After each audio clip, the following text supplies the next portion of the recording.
Okay, so good morning, everyone, or good afternoon, everyone. Um, it's it's a good day. There's quite a lot of traffic on the road, and then disruptions of buses and so on. I can imagine why some of us came a bit late.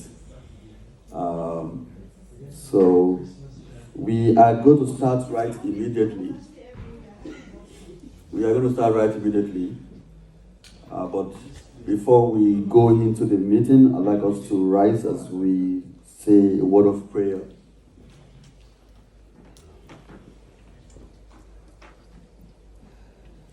Father, we thank you for such an opportunity to be here again.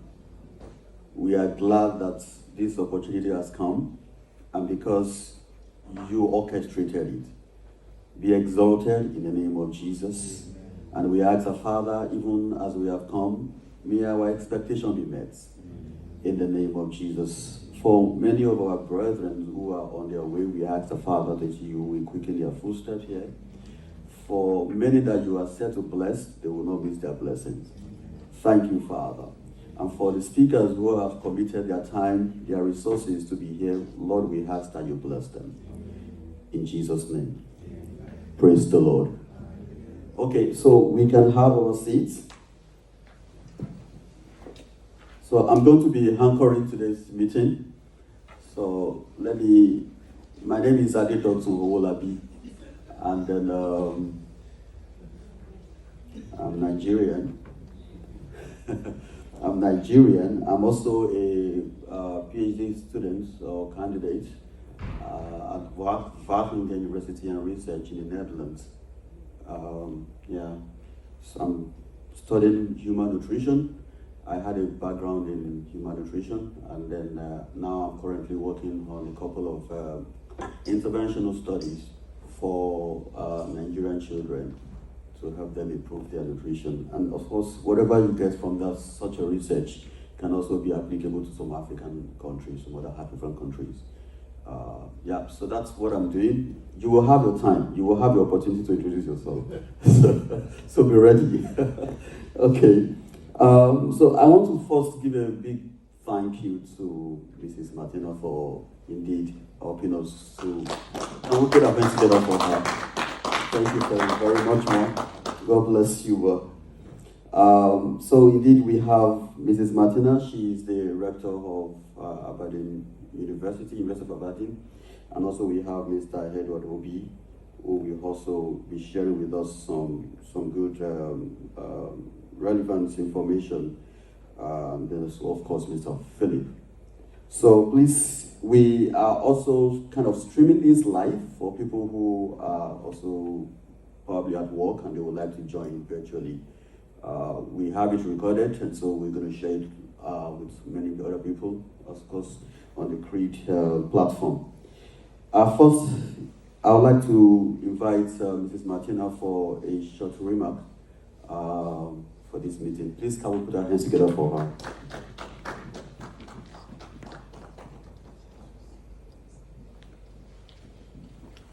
Thank you very much. Good afternoon, ladies and gentlemen. Sincere apologies, we're having to start later than we had already planned. So thank you for doing that. I'll just wait for everybody to come forward and settle before we can continue. Conversation about career. And in doing so, I've done a bit of asking around. And what I find is that when people, most especially we Africans, move into the UK, we tend to bin all the valuable experiences we had back in our countries and then coming here to start all over. And I don't think it should be that way. Skills are something that you have. They should be nurtured, they should be harnessed, they should be transferred wherever you are. So being here does not mean you have to start from the scratch. That means you're sort of surcharging yourself or selling yourself short. The other thing I realize is that there's a pattern among, which is more behavioral, when somebody just comes to the UK, the only thing people want to tell you is go into menial jobs, which is sadly care. I don't like care. Not there's dignity in labor. Please don't misinterpret me. There's dignity in labor. It doesn't matter what you do, but it hurts me as a person if you have fantastic skills that you should be making a massive difference in any of the fields, and then all you want to do is just do the one thing you're handed to. There's much more. I came here as an international student, like I said. I worked in the oil and gas.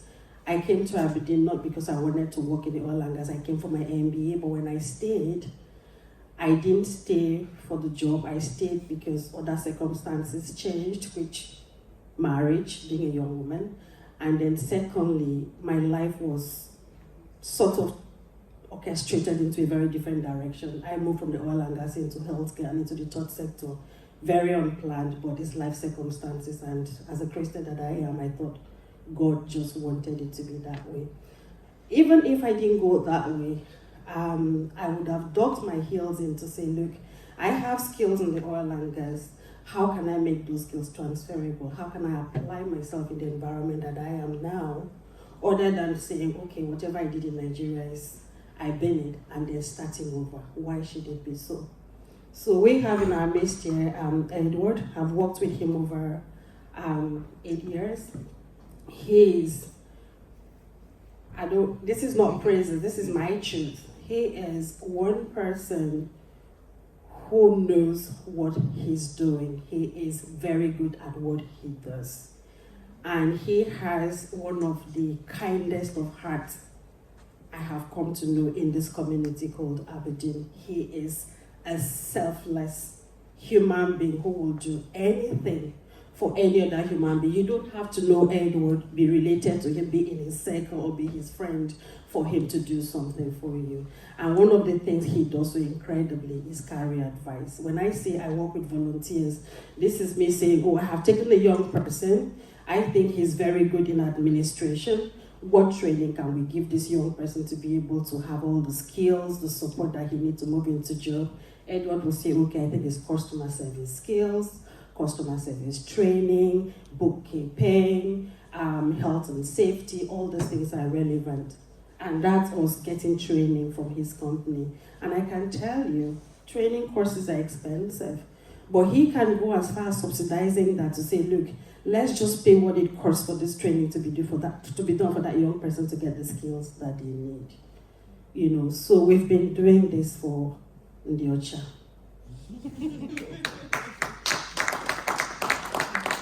How much more our own people. So today, please just have an open mind. There's so much we can do together. I didn't become a CEO overnight. I didn't become a rector overnight. I wasn't born to be a rector. I grew. And in growing, I was helped hugely. I was supported hugely. I have learned, and I'm still learning. I would say I'm lucky, but I work very hard too. And there's a God factor in there, in that all my mentors are Christians. I would say 99.9%. Starting from Pastor Chris. We know him, the senior pastor of this church. And I have worked with people. I did say Marvin is here, we worked together. When he came in as an international student, he said, okay, Martina, what can I do? How can I I'm a dentist, but I don't want to practice anymore. I want to do something else. And I said, okay, come on here. We have outsourced our HR, so why not come in and volunteer with us and work as our HR assistant, and then see how you can build those skills and transfer into what you want to do. And he came, he was fantastic. You know how you sit with someone and you talk to them and you just see through their skills. I said, in recruitment, I just said, do this interview, let me see how it goes. I'll just come in and observe. 10 minutes into the interview, I say, I shouldn't be here because it's my absolute waste of time. You're brilliant, just go ahead. And he has just seen that he is good in that field and he's beginning to nurture that. And I can proudly tell you, he's starting a business. on recruitment, you know. So it's just digging in and seeing what are you good at, who can help you build that, and that is what we're here today. You have skills, they are valid, they can be transferred.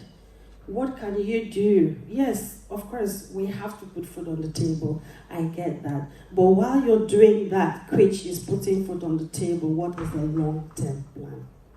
And I think Philip is here to tell us that, because he came in, you know, how did I meet him? I was being interviewed by STV, and he showed up. The fact that he's my skin color automatically, I said, oh boy, how you take it here? You know, like, he said, oh, I just came into the UK, how many months? I said, and you're already working with STV? How did you do that? He said, well, I used to work, you know, back in Nigeria, I worked in media, and I just sort of transferred those skills.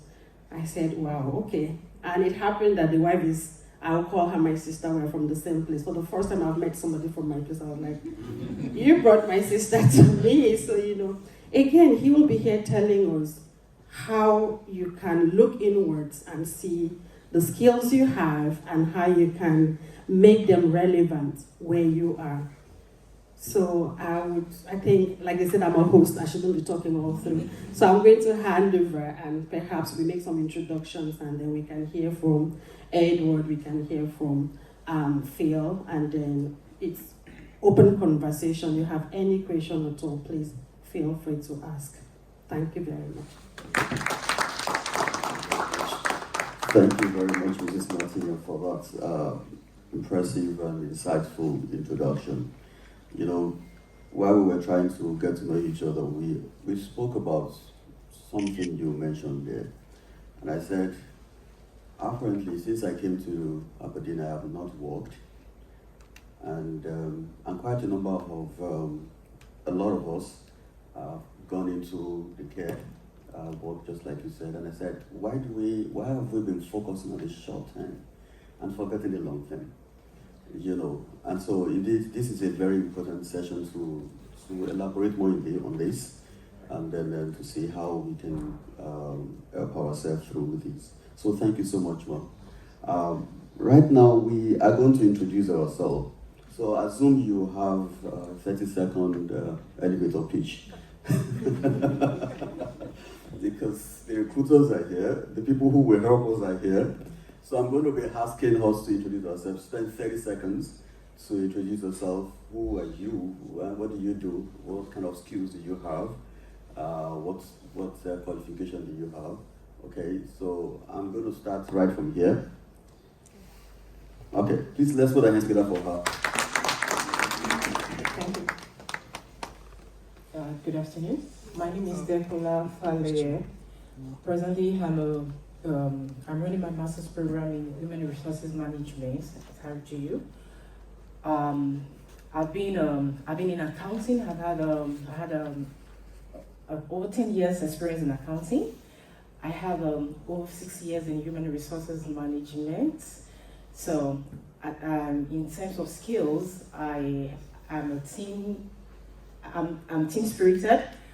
I love coordination, planning, and I'm very good with everything accounting and human resources, so I'm diverse. Okay, thank you very much. Martin is here, and Mr. Obi is also here. Okay. Good afternoon.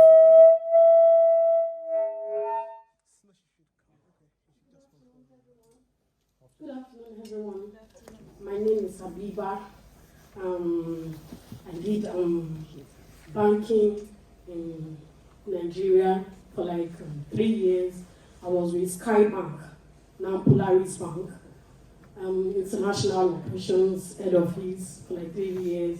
Then I got married in 2009. My husband is also a banker, so I needed to drop because Skybank was like, you both can work here so that there won't be fraud. That's the way it is. So I had to drop, and I dropped, we got married. I was pregnant, the pregnancy and all that, so I had to stay off, go off work. Then I went into business and taking care of my family and my children. So I think now we're Aberdeen. My husband is a student of RGU, master's student, and I don't know. I'm just there now. So I have experience in banking, caring, and I'm a good team player if you try me. Okay, we will try you. Good afternoon. My name is Ayori. I'm currently running my master's program in public health and health promotion. I have a background in microbiology, but due to the situation of our country, Nigeria, my experience has been in the customer service line in the bank. Well, I love teamwork too, basically. Yeah, thank you.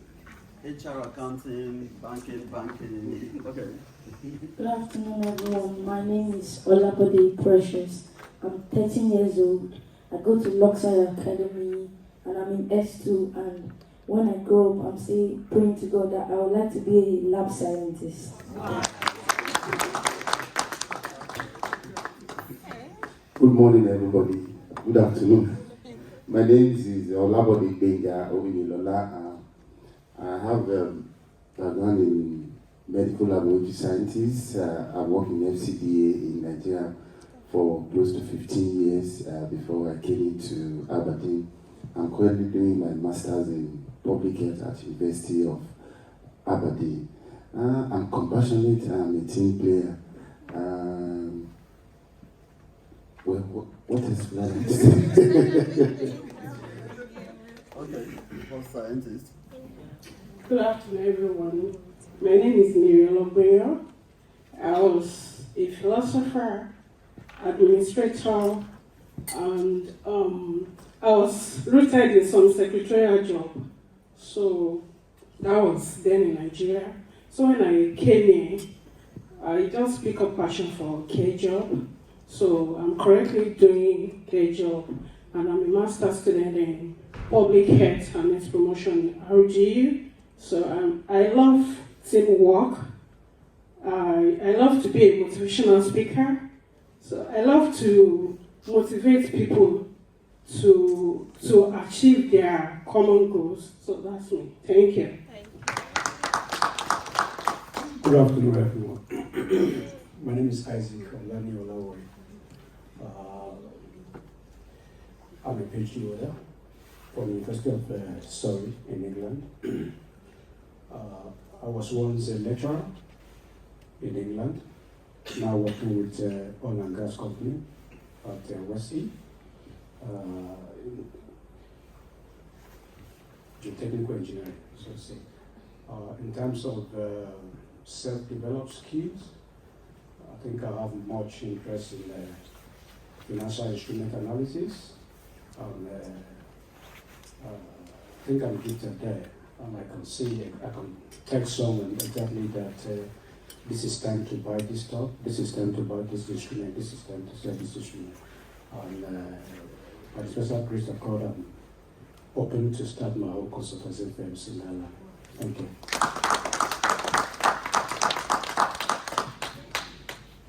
My name is Mojisola Oyelo. Good afternoon, everyone. I'm a finance professional. I have a background in accounting.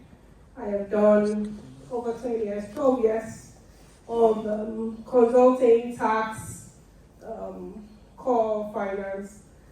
Right now, so I worked a lot in the energy industry. I got interested in energy, and I'm doing a master's in energy management, specifically sustainability, energy transitions, and the rest of it. Yes, so skills, I love figures.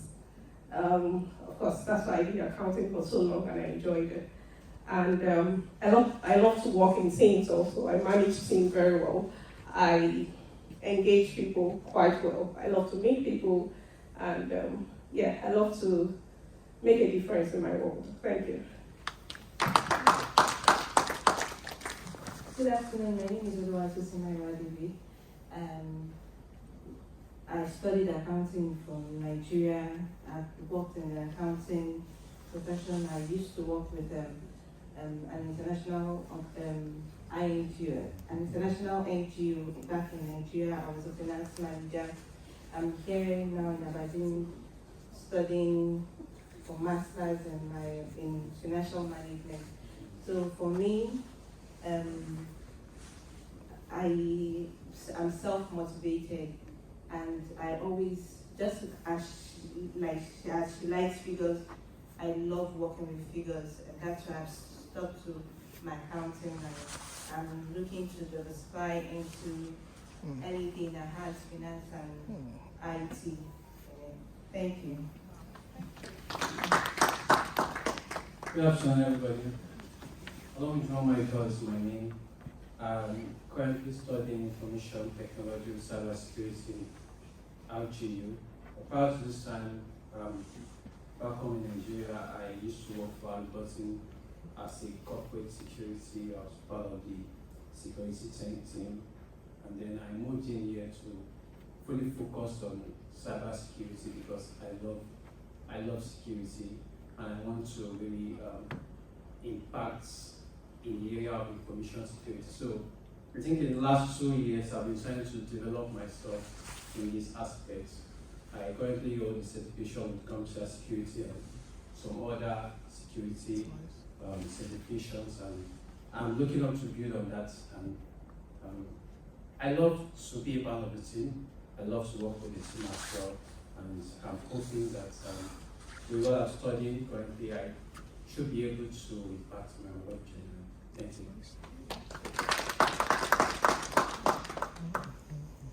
Good afternoon, everyone. I'm Oluwatife by name. I'm studying law at the University of Dundee, and I also love to work. I've not worked before though, just started school, but I also love working as a lawyer. Hello everyone, my name is David Topper. I'm currently studying business analytics with RGU. Prior to this, I have a degree in computer science. I have 18 years banking experience. I'm in business development and skilled in business development, customer service, administration. I'm entrepreneurial in nature. I see opportunities in things, and I believe that academia will be good. So I'm just new here. Thank you. Hello everyone, my name is Ajina Twendauda, PhD Electrical Engineering, University of Aberdeen. I'm a civil servant in Nigeria. And I'm passionate about Nigeria. My long-term plan is to go back to Nigeria. I say that in line with God's plan and purpose for my life. I don't think twice about it. I think I belong to the Nehemiah order, and I won't trade that for anything. I'm here to learn, and those who are going to say thank you. Thank you very much. Okay. Hi everyone, I'm Dario Dodala.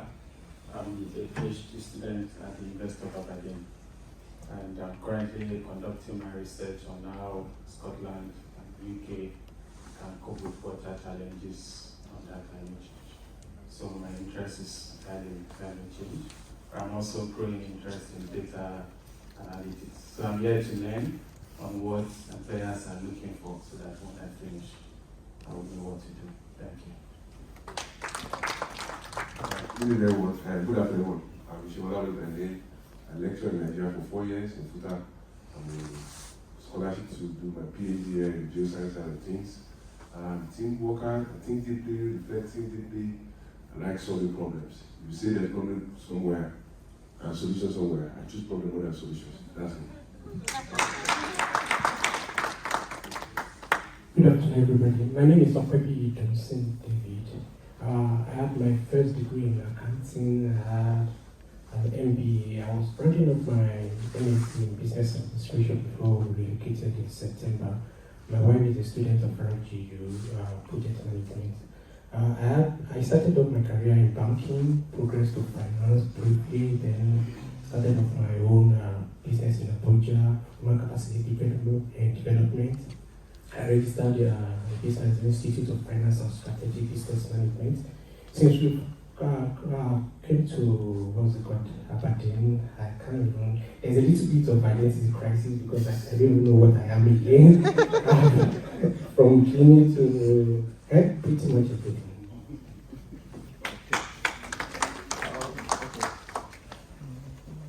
Hello everyone, Good afternoon.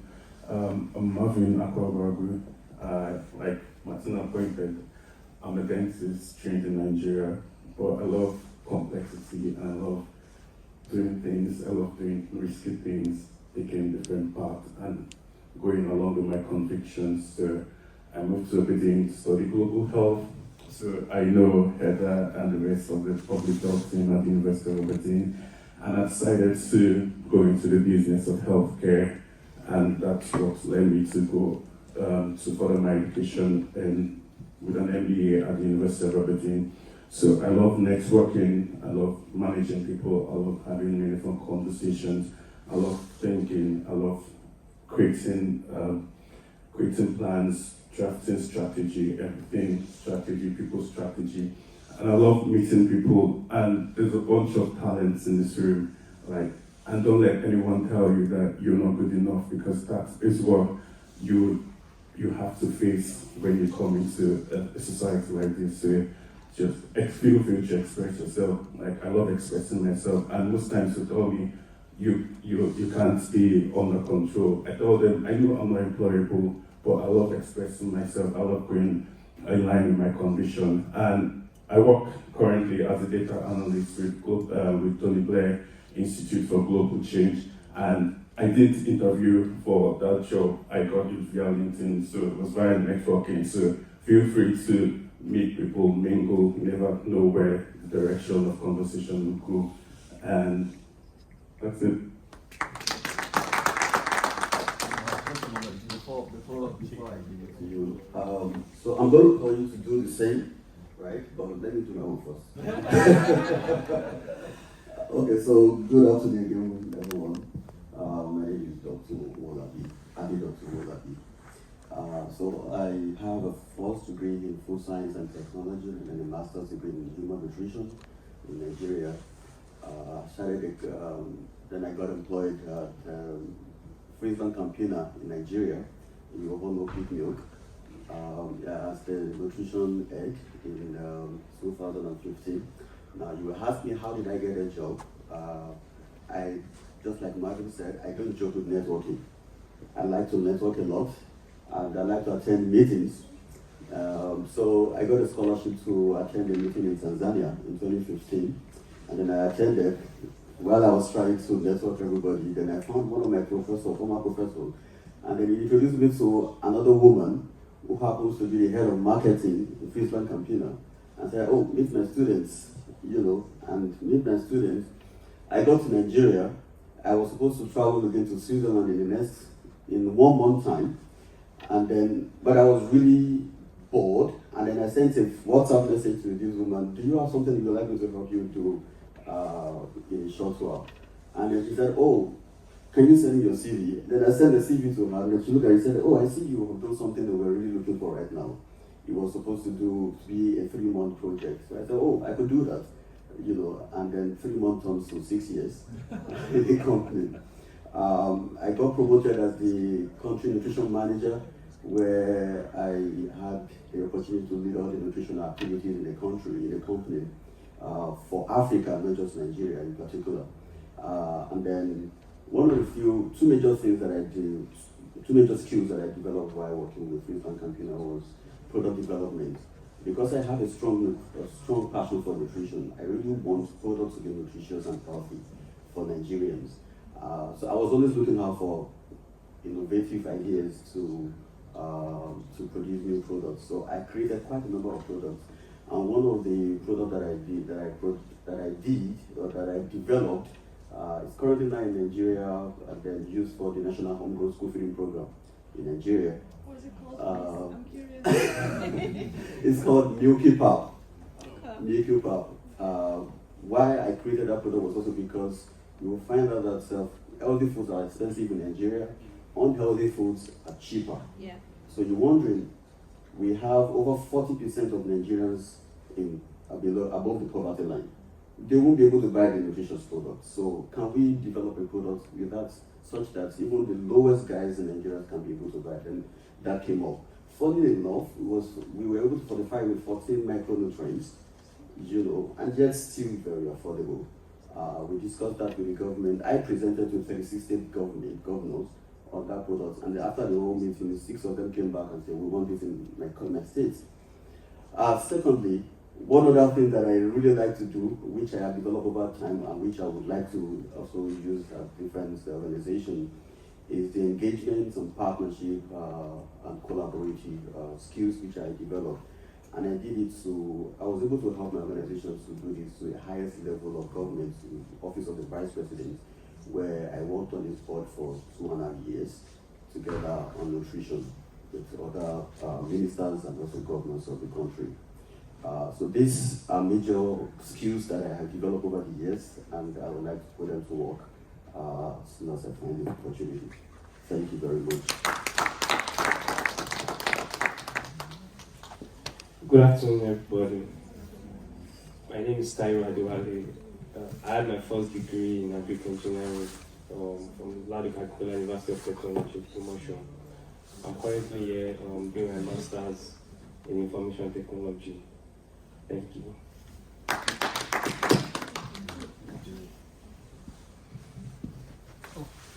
Sorry, good afternoon. My name is Adeniji Charles Adepupo.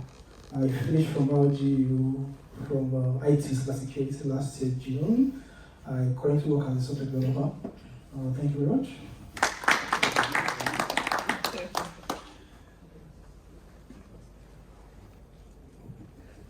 Hi everyone, my name is Adita Yadim. I'm currently doing my MBA at the University of Aberdeen. I just came in, I'm not sure what I'm supposed to say. Your experience back Your experience, the skills. Oh yes, so I also have a master's from Oxford Brookes University in Business Management. When do you work all of that? Also, I won't start working until early January at the University of Aberdeen as well. Okay. Good afternoon, everyone. My name is Esohel Tolile.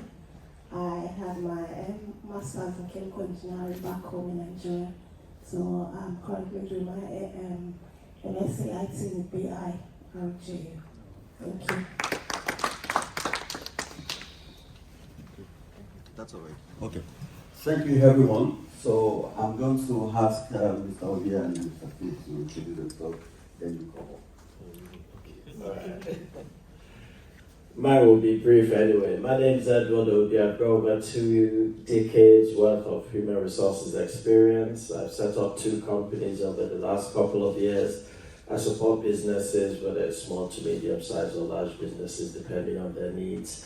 The core part of our service, apart from the recruitment side, is human resources, which what we do basically in simple terms is ensuring that business owners don't get put up in front of an employment tribunal. Thank you.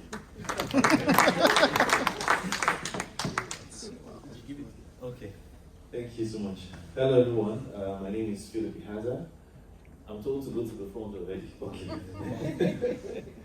Thank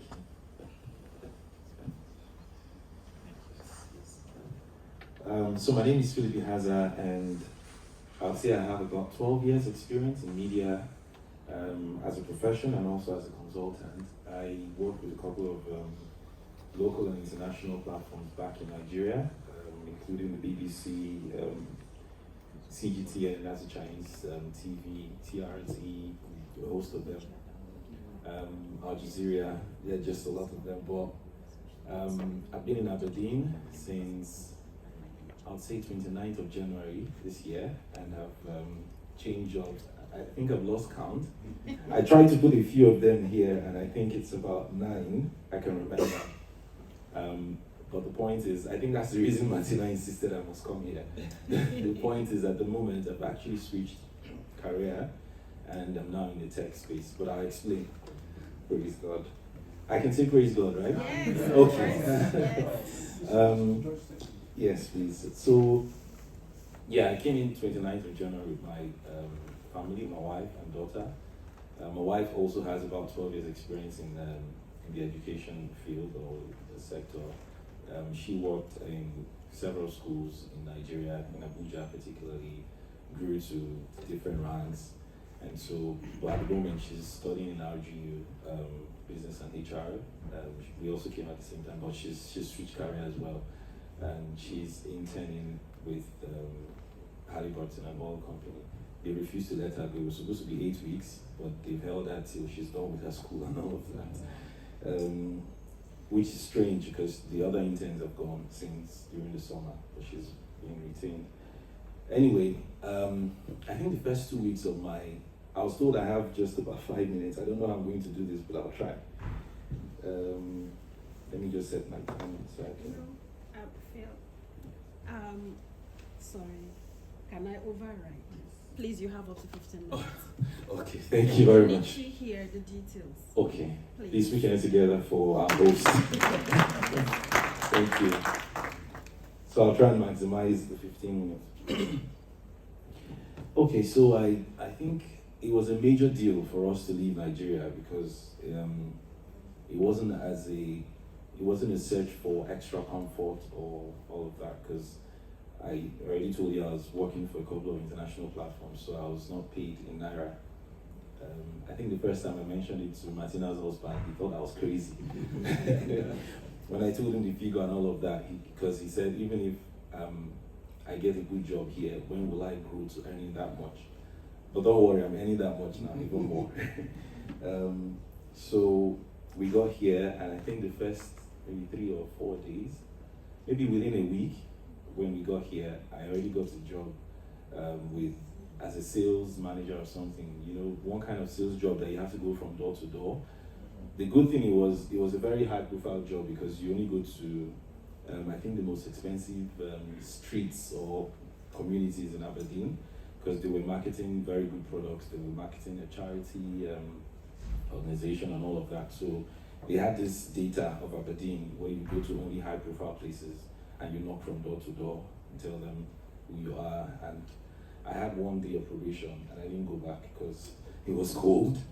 You know, you stand outside all through from one door. I think that was the last. I didn't go back. I told them not to worry. You know, but that was the first. And then I think one of the major reasons why many of us are in the menial job sector, let me put it that way, is because of the kind of information we consume online. It took me a while to realize that the people who are doing well don't publish stuff on YouTube and all of those platforms, you know. But then, because we were in search of information of Aberdeen, I think before we came here, we had combed even the streets of Aberdeen online. To be fair, we had watched all sorts of stuff, and we had a conviction that it had to be care. But of course, a part of me knew it would not be care. I had already checked from Nigeria. So my wife had 3 admissions. She had in Glasgow, she had in Edinburgh, and RG. RG was the first to respond. So we had just paid the deposit when the other 2 schools responded.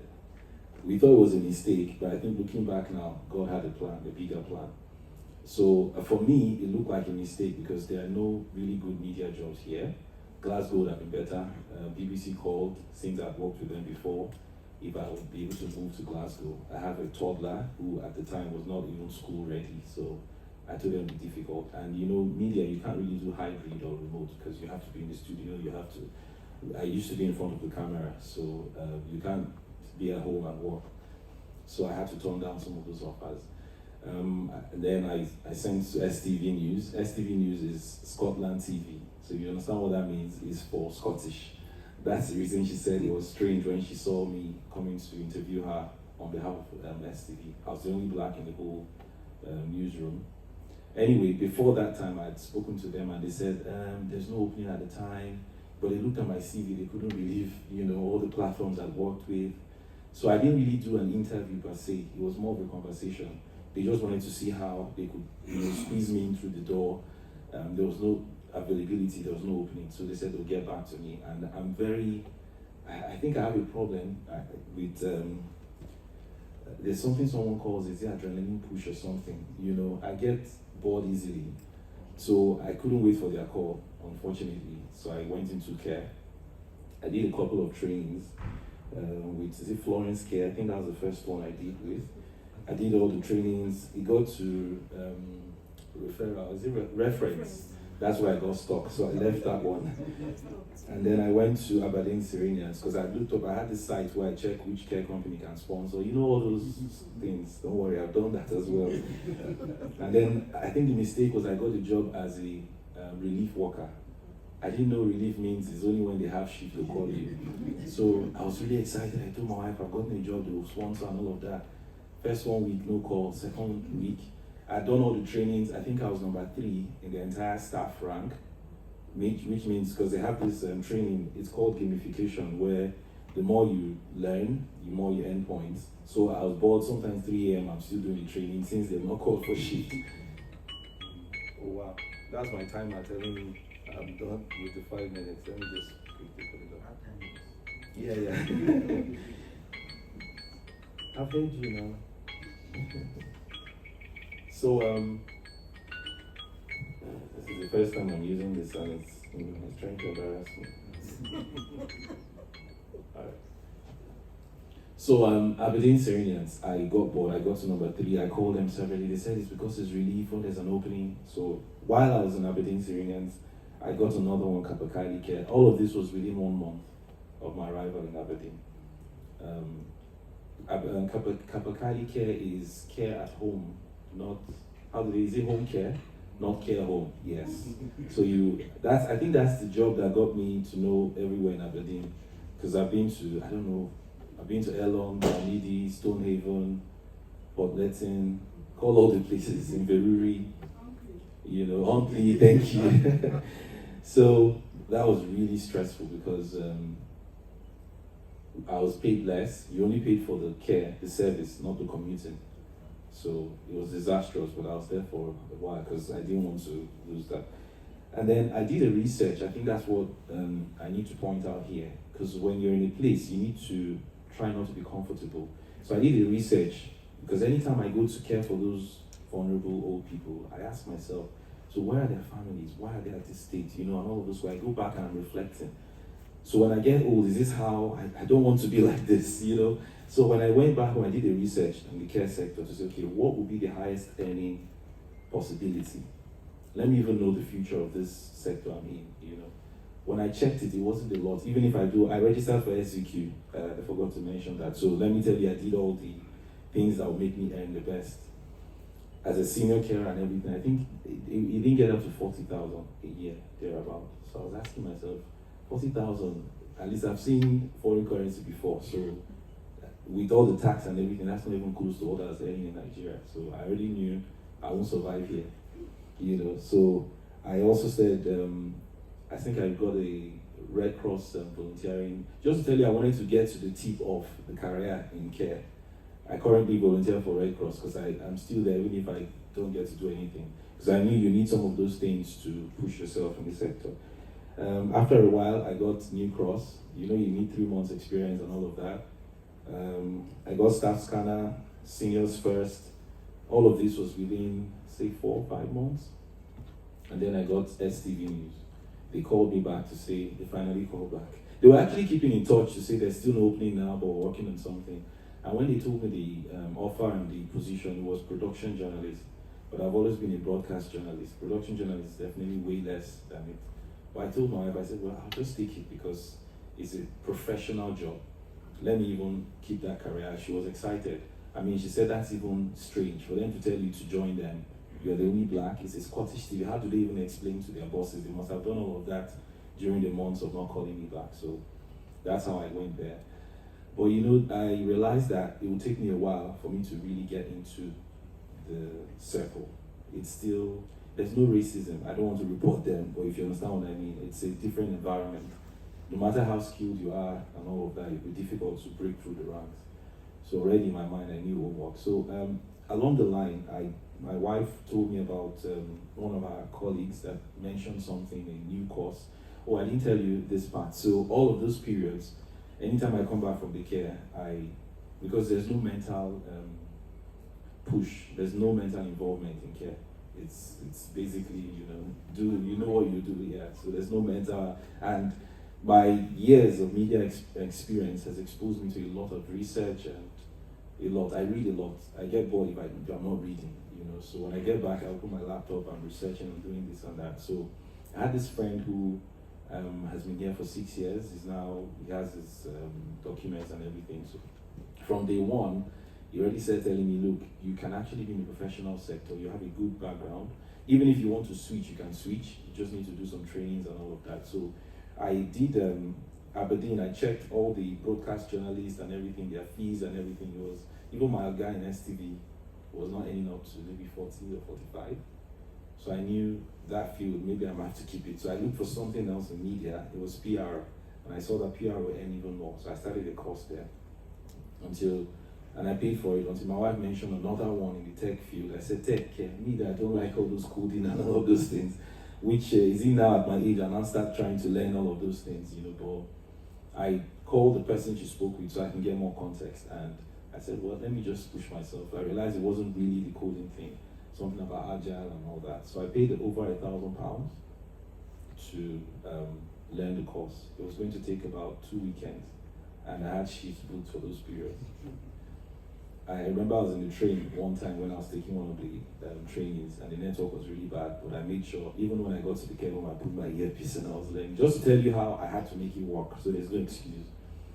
To cut the long story short, that training of over £1,000 is what got me the job I want at the moment. The reason I said that is I realized that a lot of times we get to where we are now and we think that's the destination. But actually, it's just a transition to where we're going to. So you don't get to the UK and say you've arrived. It's just a transition. It's the start of a new journey. But a lot of people, I realize, have relaxed. They're here now, so their dreams are accomplished. But for us, I think we're not normal, myself and my wife, because we had a 3-year plan, and it's not even up to a year, and we're done with that plan already. So we're looking at, okay, what next? And it's very possible. It's every day that comes, ask yourself, reflect, adapt. What is a new challenge? You can't get comfortable doing menial jobs. If we start doing the comparison, even the stress level as a menial worker and a professional worker, they are parallel. I'm doing my job now, and sometimes at 11 a.m. I'm done for the day. And I'm like, what kind of job is it? I'm not feeling fulfilled, because how do I get this paid? And I don't have any stress, so I'm not sweating, Work-life balance is at its peak when you're doing a professional job compared to menial jobs. So I'm just saying that to spoil you, to tell you, look, I was reading a statistics by Braverman that talked about how the dependent, families are the most unskilled. And I got so disappointed. I think they have it wrong. It's not because they're unskilled, but they haven't really pushed themselves to present those skills. That's the truth. And to say that Nigerians have a huge percentage of that is really embarrassing. So I only came here to encourage you, to push yourself beyond the limits. It's very possible. There are tons of, this place is not about what you've done before, it's about what you can do.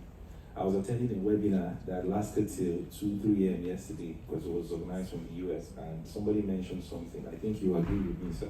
He said, your CV only says what you've done, not what you can or are capable of doing. So why have you stopped doing something? Because your CV can only capture what you can do. So keep doing, keep practicing, keep reinventing your skills. That's when your CV can improve,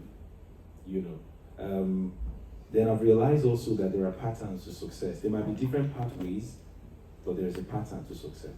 And that's why the Bible says a diligent man will always sit among kings and not mere men. I'm just trying to read a few points that I wrote down so I don't forget. Yeah, so get ready to invest and build yourself. Forget all you spent coming here. That's just a transit. Some of us, I know what we spent to get here. Some of us are still paying for the cost of living Nigeria and coming here and all that. For us, also prioritizing was a key thing. I think we're done paying our fees in March. When I told somebody, I was like, are you okay? You have a chance to pay till, I think 6 months or 8 months. Why pay? I said, no, don't worry. Our case is different. We want to get that out of the way and focus on a few things. And then also, a wise man said, show me someone who's not afraid to constantly reinvent the wheels, and I'll show you someone who's unpredictably successful. You can't predict his success pattern. You might see him today, and then next moment he's gone. I think the period I zoned out from the care system rounding up with this was one day I went for a shift overnight, and the senior carer for that care home was a Nigerian. I was excited because that was the first time I was meeting someone at that position. So I got a chance to, during our break, to speak with him, and he was just trying to pay for some bills. I think he was trying to bring his family. So I asked him a few questions. How long has he been here? He said he's been at that care home, not in the UK, that particular care home, for 12 years. 12 years. And he was a senior carer, he was also a nurse. So he had 2 hats. I felt like, wow, okay. I didn't quite get discouraged at the moment, but I wanted to get the detail from him. So he was telling me he was bringing his family, he was paying for this, paying for that. He said he was paying for health surcharge. So I asked him, you've been here for 12 years, have you reclaimed any of the health surcharge? He said, hey, how do you reclaim health surcharge? I was shocked. Because even me that was working in all these care sectors, I wanted to complete 6 months in it. God didn't let me, and they didn't give me, but that was the reason I wanted to really stay on in 6 months so I can collect my, I think I calculated 2,000 something for 3 of us. But I didn't succeed in it. God didn't let me stay there for 6 months. I'm just telling you that I had that information, and he didn't have that for 12 years. I had to sit him down and show him that night. I think the part where I got frozen was when somehow he was doing some transfers. I don't know how. I was not trying to see his account balance, but I just saw it. It was 1,000 in his account balance. And at that point, I just washed my hands. I knew that was it for me. 12 years, and you're at that state. So I think the reason for this talk, we can't exhaust everything, is for you to reflect really and ask yourself, you're better than this. So what's the next thing for you? Those professional jobs, the locals that are doing it, they don't have 2 heads. In fact, they don't have 1/10 of the push that we have and skills. I'm telling you, sometimes I was having a call with my line manager yesterday because he started his leave at the end of yesterday, so he's on leave for the holiday, so he had to have that call. And so he was talking about, so I had a goal that was supposed to, when you get into the company, they give you goals. And when I got in, it was a whole lot. I mean, the list was enormous. I was supposed to elapse, it was supposed to elapse in March. I think it was a 6-month goal. I started work with them in October. So I was supposed to review those goals in 3 months, and then the next 3 months is December, and then 6 months, that's the end of the probation. So he was having the calls, and we're going through all the goals and ticking it, and I just realized I'd actually finished all the goals. And he said that's a problem because now he has not even produced the next goal for the next year, which was supposed to start in March. So he said he's going to give me that work to go and come up with goals because that was not the plan. He was supposed to come up with new goals in March. Now I'm giving him that work and he's not ready for that. So I told him no problem, I'll design new goals for the next year. What am I trying to say? Don't get comfortable where you are. We always say it in the house, the beautiful life is ours, but it takes hard work, it takes diligence. I don't have a sleeping time. It's not good, don't try to copy it, I'm not saying you should do that, but I think a man who is looking for something, sleep will be very far, you'll be restless. You are sleeping, but you're not sleeping, your mind is at work. I'm sure we'll take some questions and answers later, but let me leave it at this. Thank you so much.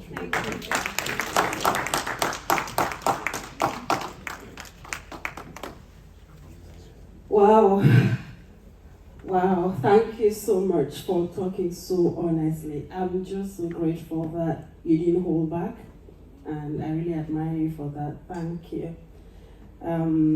While Phil was talking, I just said I will come up here, and I was taking some notes. So, key points, he said, 1, mindset. And I know, okay. When Edward introduced himself, he said he's built 2 companies. He's hugely successful. When I stand here, people say, oh, there is nowhere, this is not about blacks, that everywhere I go in the UK, people always expect, for example, when I attended the Queen's Anniversary Award in London and they introduced the Lord Rector of the University of Aberdeen, and as I stepped my foot forward and I saw everybody genuflected. And when I walked into the light and people saw my age, one elderly man walked up to me to say, I think I can die now. I said, why? He said, can I borrow your ear? He said, I have prayed for a day where a black person would have this sort of honor. And today you have told me not just a black person, but a young child. You are young enough to be my great-grandchild. So I think I can close my eyes in peace. The reason I'm saying that is that we talk of success, we talk of achievement, we talk of everything, but we don't always talk about the why and the how. Phil has said it here, your mindset can take you to any height. I can tell you you're beautiful, very beautiful, but you may not feel that way. Your mirror may not tell you that. And it is what you believe that you see. It's not what I see or what anyone else. You said you have identity crisis. I understand. I've spoken to a lot of people. Now, it's not your fault. It's because of what people are throwing at you. But I want you to leave here today with just one thing. Your mindset. Make up your mind that no matter what comes your way, no matter what happens, no matter what you see, no matter what is said, let your center be solid. Because that is the only one that can take you far. And what more, I always say, I feel very frustrated that if we as Christians, that we have it all, God has said, I have given you the ability that I have as God. So you have it. But we don't know that, we don't own that, we don't believe that, and then we let the little things around us just keep shoving us back and forth. So Phil has said it, mindset is really important. The other thing he mentioned, critically, hard work, dedication, commitment. He also talked about training and development. I can tell you, Phil is his family. When he said they got £1,000 for him to do that training, please, permit me. Not that they were comfortable. For them to squeeze out that £1,000 meant they had to give up a lot. Training has gotten him, we heard him in his own mouth, he earns a lot. And he's just been in the UK this year. So, I mean, there are difficulties, I get it. Money is hard, yes. But like he said, when you're committed to yourself and your goals,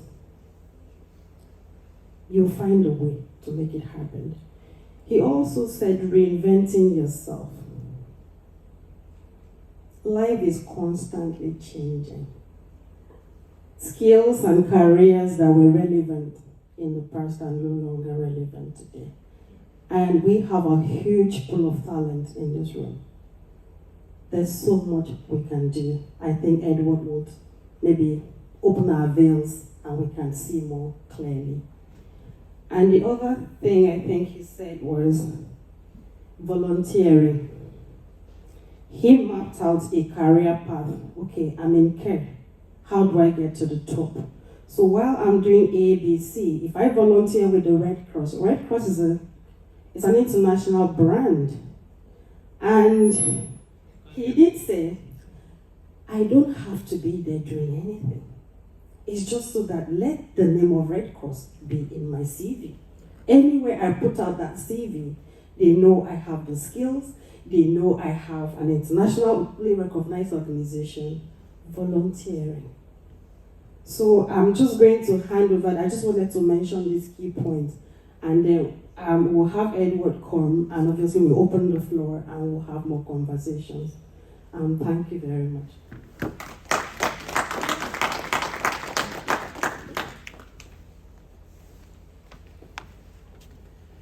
Are we having fun so far? Yeah? All right, let's see. Can you put my presentation on, please? One second. right, great. So I like interactive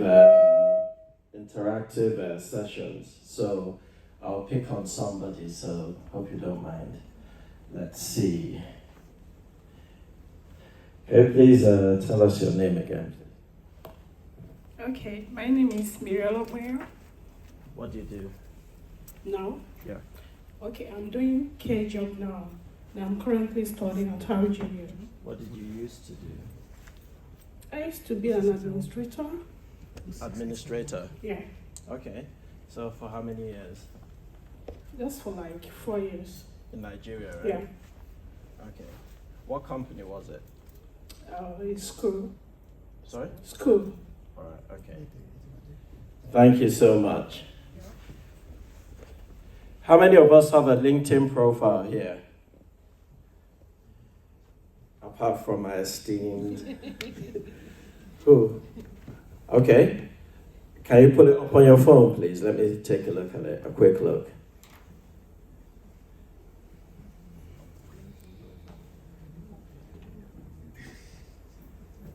When you're ready, let me know.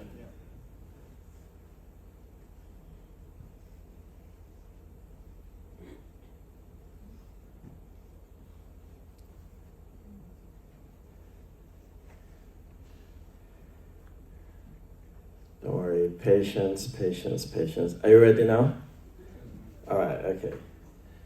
Who can pull up their LinkedIn profile pretty much quickly? All right, let me see yours.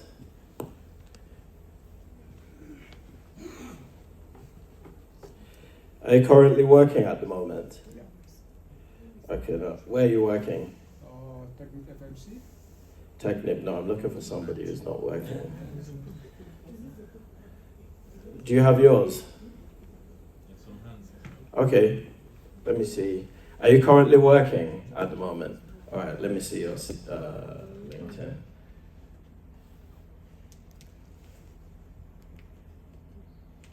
This is you, yeah? Okay, let me just, do you mind if I just view it? Yeah, okay, that's fine.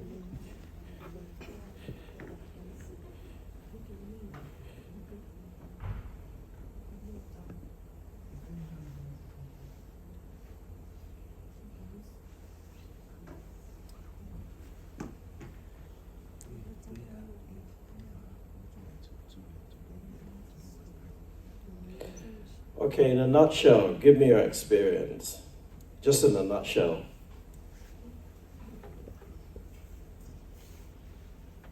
With the company. Okay. Yeah. I started working with Action Against Hunger.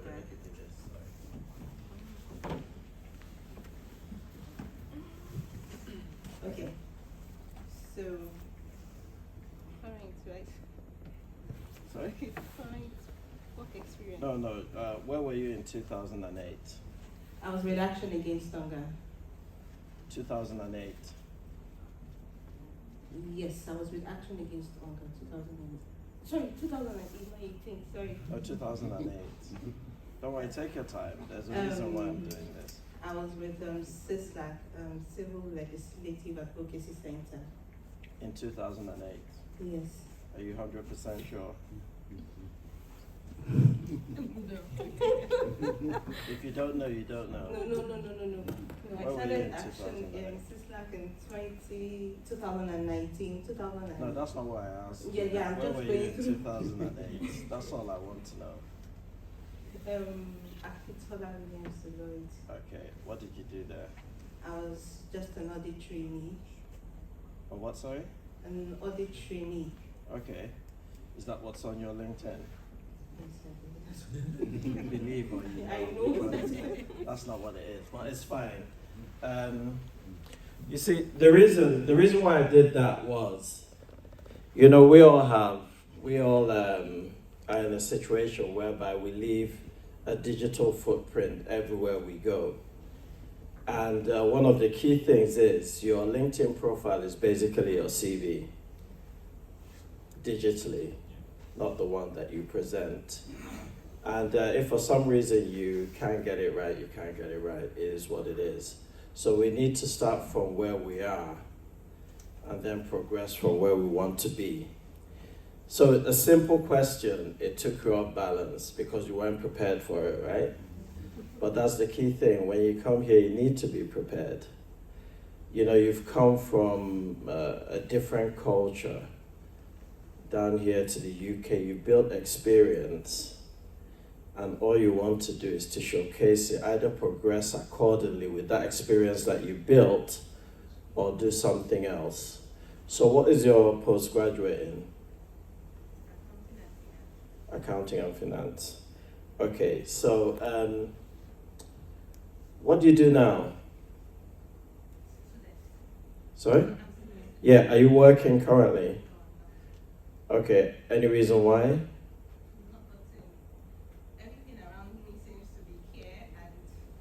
So are you working now? Okay, you're not. Okay, where do you volunteer? Cancer research, and I started one with Red Cross. I started another program. How long have you done that for? For cancer research, I've been here since June. I started with them August, but Red Cross, I have an onboarding training to do with them. So what do you do for them as a volunteer? For cancer research, we just sort out clothes, the donations people bring in. Yeah, but there's a title, a volunteer. What do you volunteer as? There's a specific title. For cancer research, it was just in the back. We just bring out clothes. There was Yeah, but you're providing a service, right? Yeah, but that's not on your LinkedIn profile. It's there. I just put it as a volunteer. Cancer research. It's there. But for Red Cross, because I'm not. No, what's here is capital finance manager. That's your last job experience here. So if it was there, it would supersede this.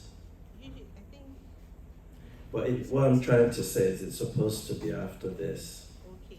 Because if they take a check at on your LinkedIn profile, I know where it is. I know where it is. If they check your LinkedIn profile now, this is what they will see from your experience. Do you not consider volunteering experience? I do, but I don't know why I have the. Don't worry, it's fine, it's fine, it's fine.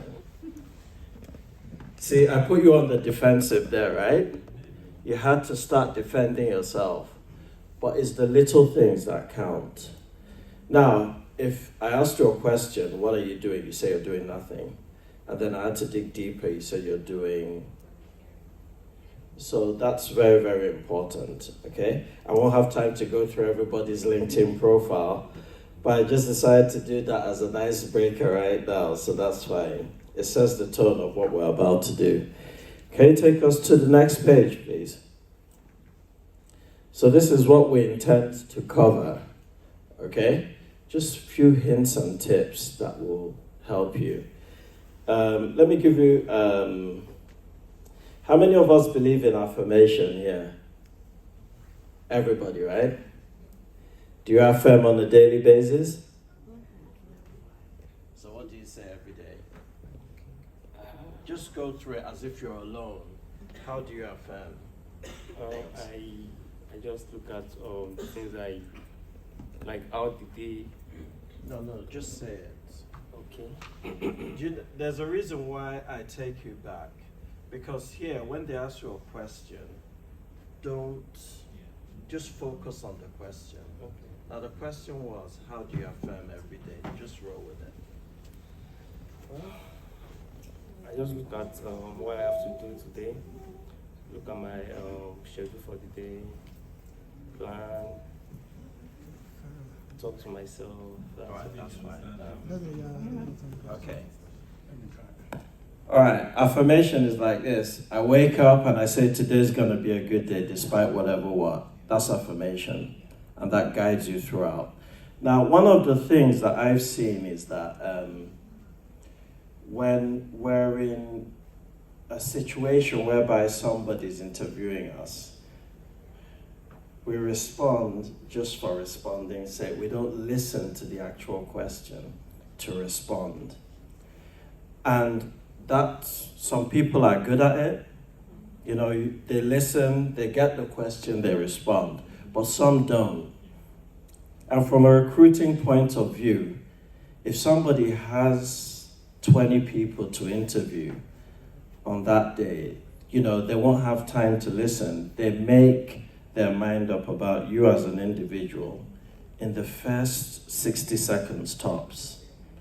And then whatever you say, it just goes over their head, and that's it. So it's all about just listening. If you don't understand it, ask. Don't waffle. It won't help, trust me. Yeah? So we'll go through a few places today. Don't worry that I picked on you. Trust me, it's a learning thing. I'll pick on everybody today. So don't worry about that. Okay. So a CV, how many of us brought a CV here today? Do you have a printed out copy? No. Okay, who wants to show me theirs? You. Do you have one? No? Who has a CV? Do you have one? Is it on your phone? Does anyone have their CV on their phone? Okay, let me see it. Want to see you. Okay, yeah, that's good. Let's use yours, sir.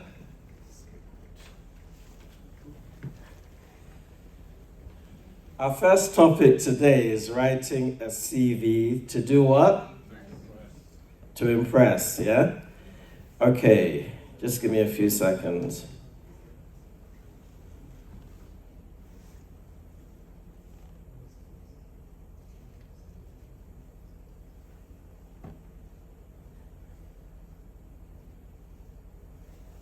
Okay.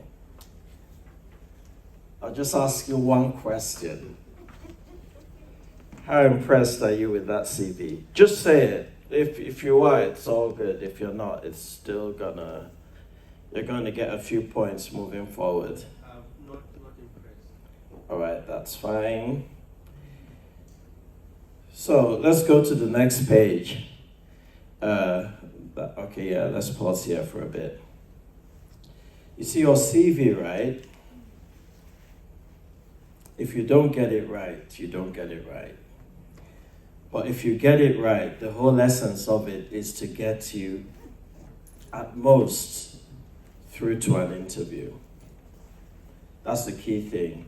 Don't lie on your CV, because a lot of us just position a CV accordingly. But showcase the little things that someone wants to see, especially a recruiter or business owner.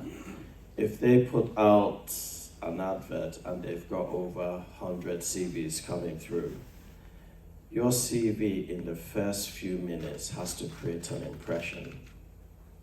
If it doesn't create an impression, they just put it aside and go through.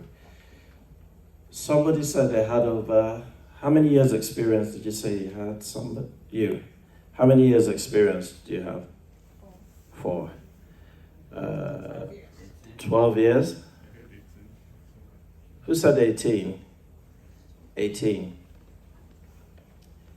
You know, one of the key things in recruiting is, right, it's the words, right? Who was listening when I introduced myself? That's the key thing. 2 decades is different from 18 years, 20 years. It's all about using the right words to create that impression.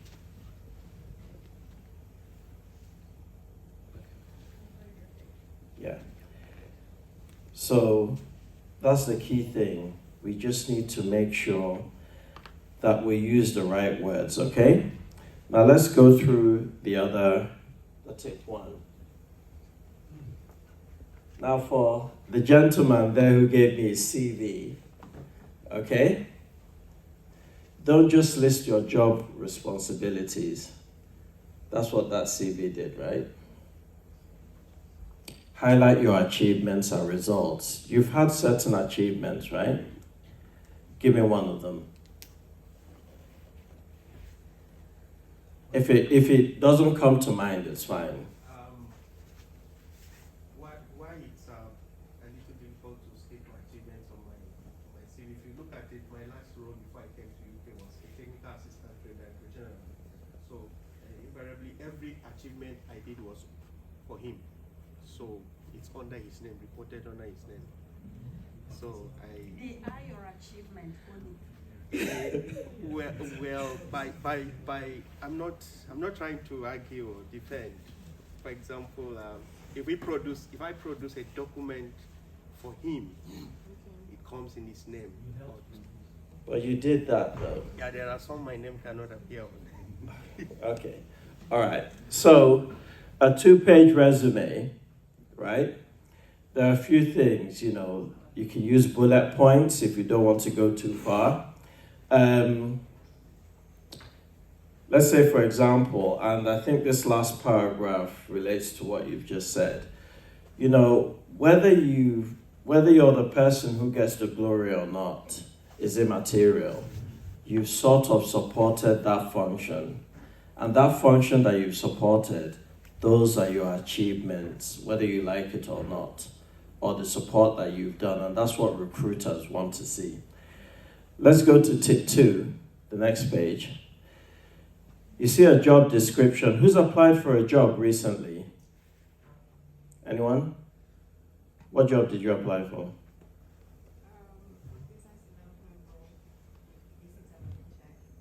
With where, sorry? A business development role with Visit Aberdeenshire. All right, okay. How did that go? Well, actually. Have you got an interview? I've done the interview. How did that go? Well. Did you get a job? So they said they'll get back to me in January. Fingers crossed you'll get it, yeah? Now, the key thing about that is, when you see a job description, right, take a look at it. There are some certain skill sets that will come out at you. Those are the things you need to enhance in your CV if you're applying. Don't just have a generic CV for everything, okay? So, for example, they gave an example of one of the common job functions of a sales manager there. You take a look at it. If it resonates with you and if you've actually done it, make sure that enhances in your CV a lot. It's very, very important. Tip 3, emphasize leadership and management skills. People employ you today. The moment they employ you, they've already got a succession plan in place. They want to see how you can develop into a leader and manage people within the organizations.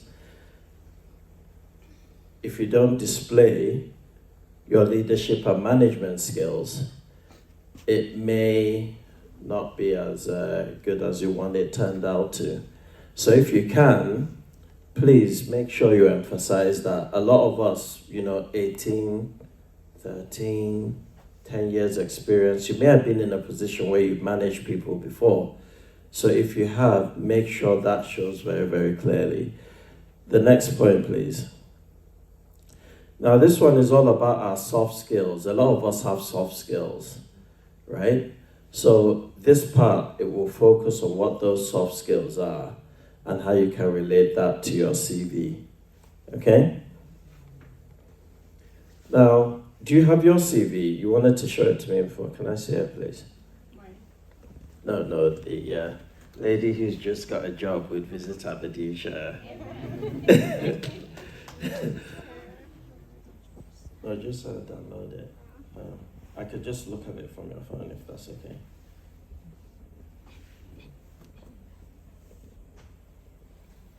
Alright, okay. Do you mind if I go there and just see it? Okay.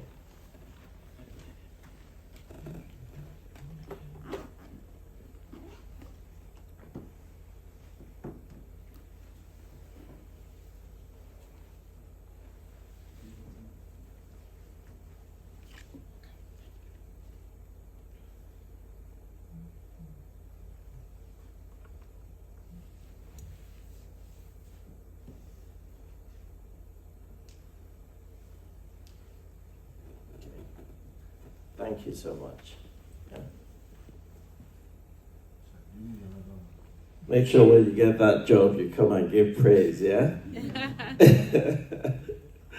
So, our soft skills. Okay? Now, some people devote a whole section of their soft skills on a CV. The whole idea is that place those soft skills that you have under the relevant job titles that you've got. It makes much more sense than just doing a whole lot. It's generic. But if you've got under each different role, you put the soft skills that you've had, it resonates with the recruiter because they sort of picture what you've been doing, especially in that specific role, that may or may not catch their interest. Next, please. Use your space strategically, yeah? Instead of using experience, a generic experience section, try using 2 sections for 2 different areas. It's very, very important. I think somebody said they had, was it you? Can you just mention your experience? I did banking, Skybank international operation for like 3 years. Then I went to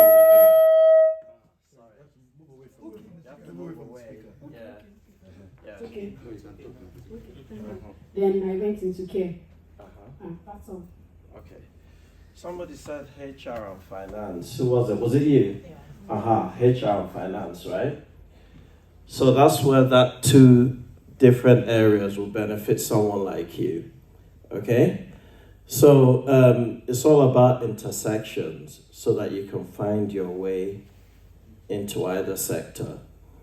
So for example, a graduate I advised changed her professional experience and leadership sections into technology experience and policy experience. You can do the same with yours, finance and HR. You know? Somebody who's an intern here, for example, did anyone do an internship? Okay, did anyone do any internship in the UK? My wife is doing it. Yeah, so for hers, do you have her LinkedIn profile there? Okay.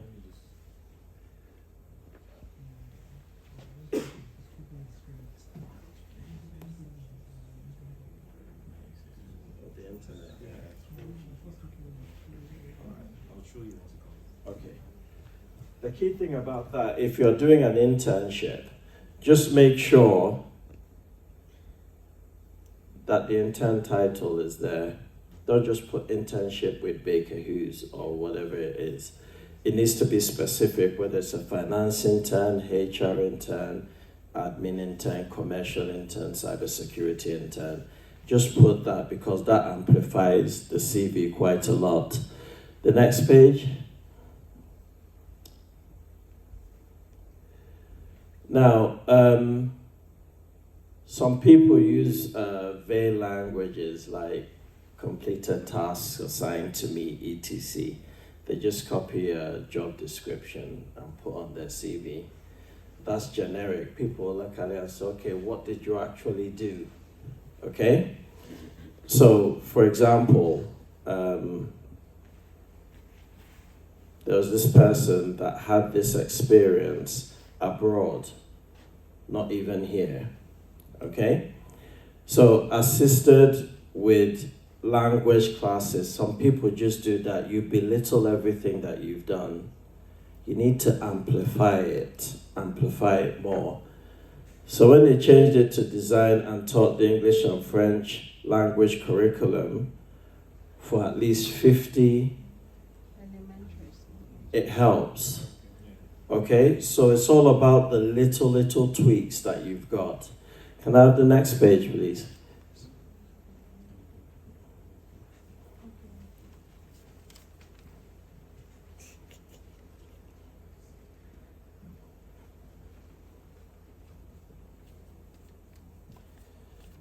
Interview questions is very, very important. Yeah? Some people will ask you a question and you just get flustered. All right? So I'll pick on somebody. Let's just say you say you're smiling Good man, good man. You just left yourself wide open there. Can you? How are you, my friend? Don't mind me. What's your name, please? Felix Israel Tabenga. What do you do? I'm a global finance controller with Baker Hughes. So you're actually working? Yes, sir. No, I'm not looking. That's why you're smiling. Exactly. Okay, you want to volunteer? What's your name? My name is Mojisola Oyilo. Okay. So, when was the last time you attended an interview? Any interview? Quite a while ago, because I was working just before I came to Aberdeen. Okay. Yes. So, what's one of the first questions they always ask you at an interview? Tell me about yourself. Here we go. Do it. Tell me. Now, let's say you're in an interview scenario. Ignore everybody around here. Tell me about yourself. You're applying for what are you studying at the moment? Doing energy management. Okay, so I've always been a finance person, but I'm trying to transition into energy management. Okay. You're applying for a finance manager role. Tell me about yourself. Okay, my name is Mojisola Oyilo. I'm a finance professional. I have over a decade in finance across tax, accounting, audit, consulting. I've done about 10 years of my career in the energy industry. I have done financial accounting, I've done management accounting, and my last role, I worked as a management accountant. I managed a team of 5. We're responsible for inventory management, for controls and valuation of inventories. All right. So just a few things, right? Remember what I did before, the previous soft skills, amplify it. You mentioned a decade, and then you switched to 10 years, and then you're talking about managing, and then, it's all about using the right terms, but we'll go through some of them here, and then we'll take it. The next page, please. Okay, yeah, here it is. So this is always an icebreaker question. Some people always do that just to make you relax and just, talk about yourself, okay? Now, it's all about your career highlights. So if you've managed people, if you've got leadership experience, if you've worked across different sectors relevant to the role, that's the time you need to say it.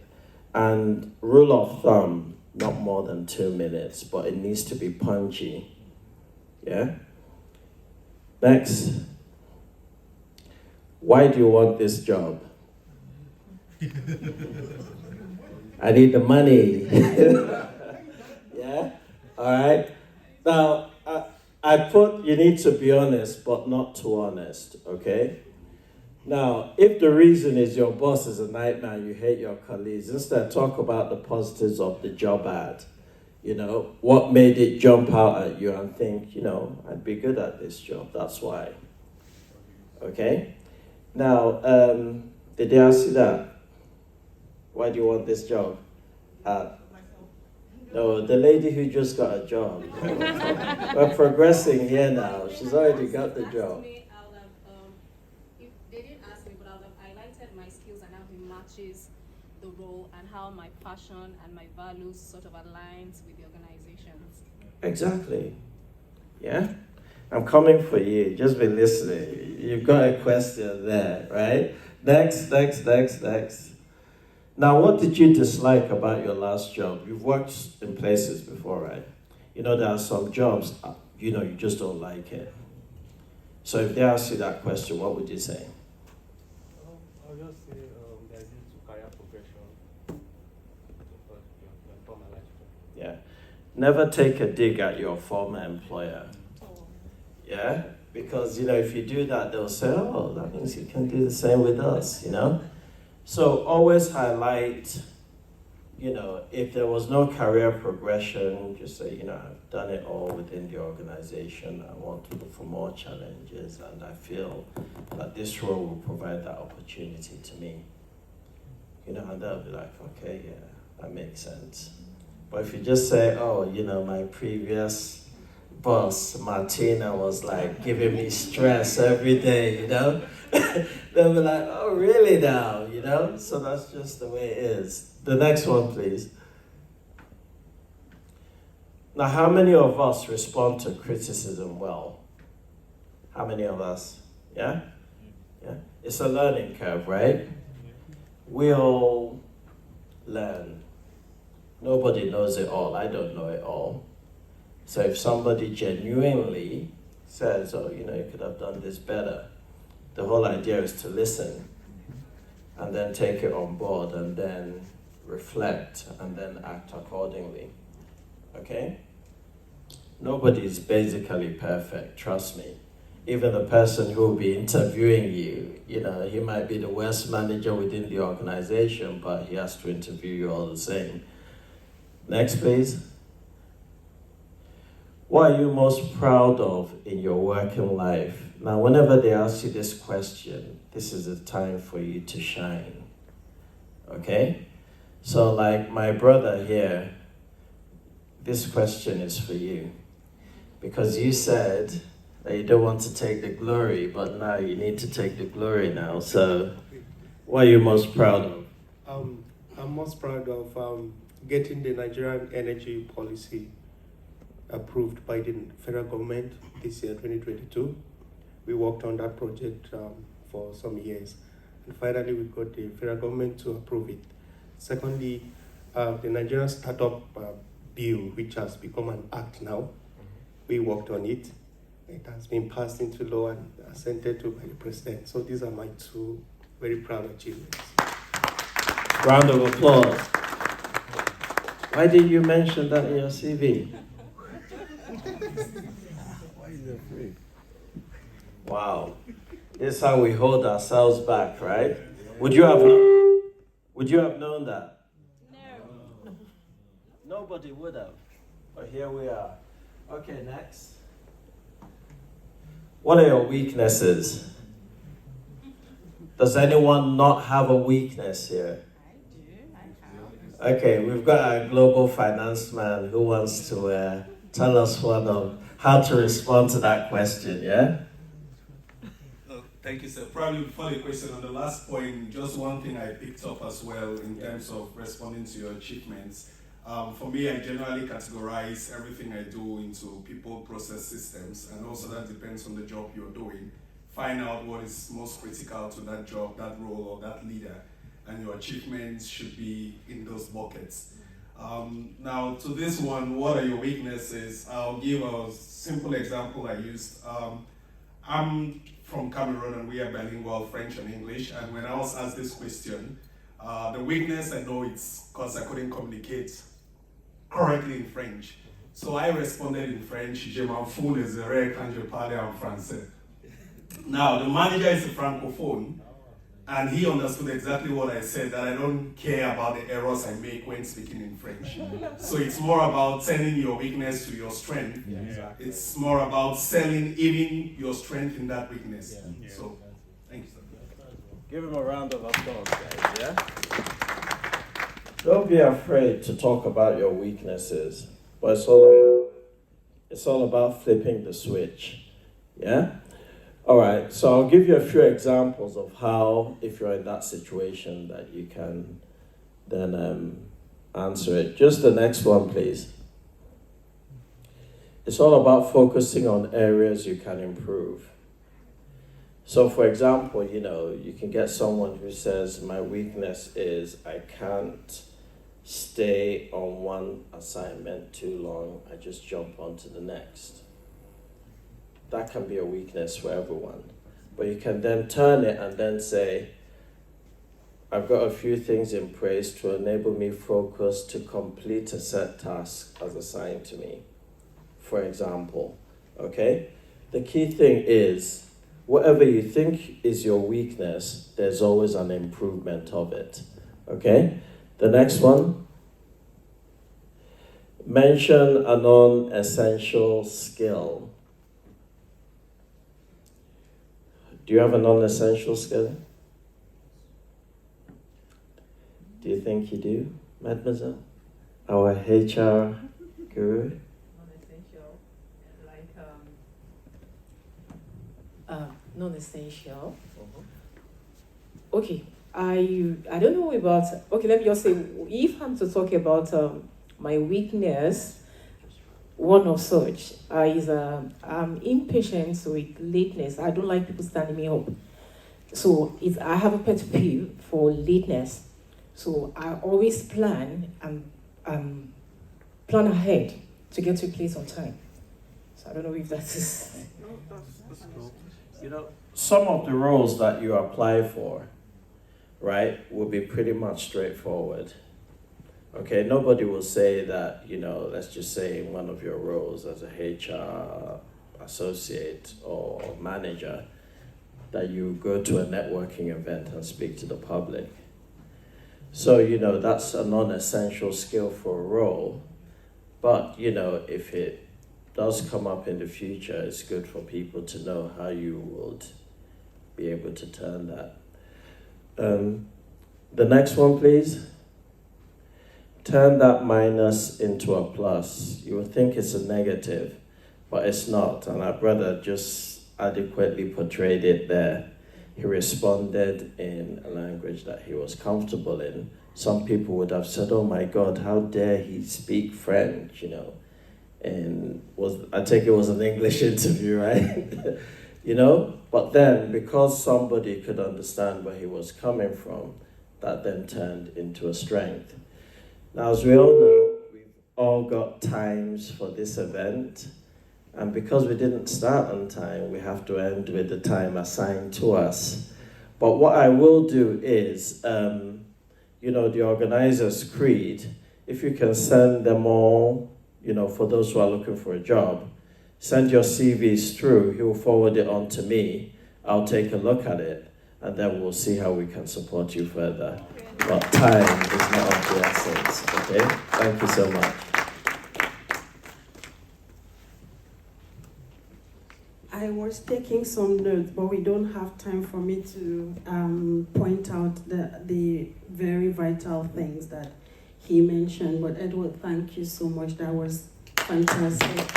And thank you for going the extra mile. I mean, events like this we attend and everybody says bye-bye, but he's given a commitment. I know how incredibly busy he is. So for him to have even said, send your CVs, I will look at them. And let me advise you, he has a recruitment company. So if your CV eventually fits what one of his businesses are looking for, then that's you putting your foot in a career path. So please don't sit on it. It's Christmas, I get it, but please get those CVs out as soon as you can. So thank you, Edward. I know we should talk more, but we are going to have lunch, I think is upstairs. Am I right? Yeah, so this should not just be an end, it should be a starting point for conversations. One of us mentioned that networking is really crucial, so exchange your contact, be in touch, help one another. I always say I have been here because I've been hugely helped, but please keep in touch with yourselves and anyone that you think can help. This event, Marvin, thank you so much. He worked incredibly hard, contacting a lot of recruitment firms. And obviously, great. Oluwaseun was great. Edward, thank you. I know how busy you are. Phil, thank you. So thank you all of you for braving the weather and coming out here. And we'll continue the conversations. And my email is always, you give it to them, rector@abdn.ac.uk. So I'm very busy. Most times my secretary that will respond. But if there's anything that comes up that I think I should jump on it myself, I'll be willing and happy to do that. So thank you very much. Yeah, thank you very much for coming. Apologies for after listening of this side of things. But again, there's one thing that kept coming to our program that we said the other last time. Time. Time. Time is money. That's what we know back in Africa. But in this city, time. Please want to beg all of us that we should always be timely. It came very early. I have to come here at night to set this place. So not to give myself any, but if we come earlier, we won't have been hasty and we'll find ourselves. The last slide so that we can go. The announcement is that this is just a unit in church. So could it be by chance that you don't have any church to go tomorrow, come next door, you enjoy what we do. So the next slide, last slide, there's something I wanted to do just so that I can. So again, we are going to try to put this in on the YouTube so that you guys can go back again and watch it. I'd have to go back to what you said. You know, we had a robust discussion yesterday, am I right? And I will end it with what Brad did land me with this creed. It is true that a lot of bad news, job or no job, please redefine history. Redefine history. If this sister had been here for 18 years, she redefine history. My brother redefine history. As you go back home tonight, whether there are no good people ahead of you, you have people ahead of you here. Redefine history. Whether we say we are on jackpot things, but there's a way that we can turn our survival to significance. That's where we're going to end tonight. So on behalf of the elders in church, and this event is sponsored by Sister Martina herself. This event was not planned at all. We're supposed to end our event with the elevator at Innovation Stuff. We didn't plan it, so she walked up to me and said, "Sean, what are you doing with the people?" I said, "These people have robust professional experience." And the angle she came from the motherly perspective shocked me. She said, "No, I'm going to come and all of that." So please. Honestly, I'm not trying to have her. That's what she did out there. You can't just control. And again, we didn't have time. One person is at the back there working bigger hooks. That's Mr. Felix Tapenda, who came to join us as well. So we have people that you can meet. Please approach people in church. And please turn your survivor toward significance. Thank you for coming. The way I want us to just put up.